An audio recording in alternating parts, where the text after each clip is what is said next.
नमस्कार। एक बार की बात है, एक महात्मा जी एक नगर से गुजर रहे थे।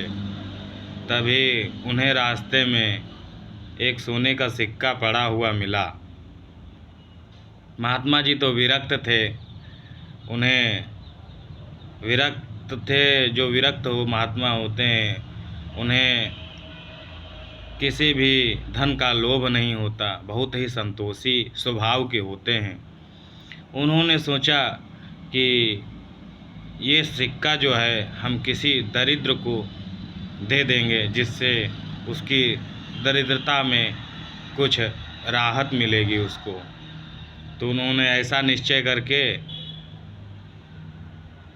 जो है वह आगे चलते रहे। कई दिन बीते, लेकिन उन्हें कोई ऐसा दरिद्र नहीं मिला जिसे वह सिक्का दिया जा सके।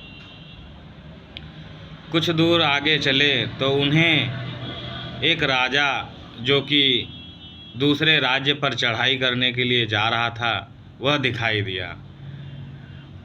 तो साधु महात्मा ने वह सिक्का उस राजा के ऊपर फेंक दिया।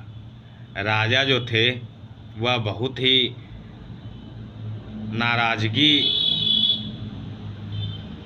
राजा को बहुत ही नाराज़गी हुई और साथ में बहुत ही आश्चर्य भी हुआ कि ऐसा बताओ, साधु महात्मा हमारे ऊपर सोने का सिक्का फेंका, ऐसा इसने क्यों किया। उन्होंने साधु से पूछा कि ऐसा आपने क्यों किया, इसका क्या कारण है।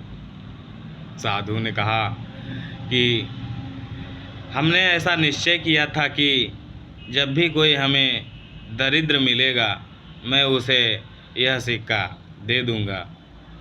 तो आप जो है, इतना बड़ा राज्य आपके पास होकर भी आप दूसरा राज्य पाने के लिए कितना नरसंहार जाकर करेंगे और लड़ाई करेंगे, जिससे कितनी हानि होगी। इससे आपसे बड़ा कौन दरिद्र होगा। इसीलिए मैंने यह सिक्का आपके ऊपर फेंका है। यह सुनकर राजा का क्रोध जो था वह शांत हो गया, और वह जो था उनको बहुत ही बड़ी सीख मिली कि संतोष करना, किसी भी हमारे पास जो चीज़ है उसमें हमें संतोष रखना चाहिए। और जो संतोषी व्यक्ति होता है वह सदा सुखी रहता है, क्योंकि उसे लालच का जो राक्षस होता है वो इधर उधर दौड़ाता नहीं, मन को अशांत नहीं करता। इसीलिए संतोषम परमम सुखम कहा गया है। संतोष जो है वो परम सुख देने वाला है।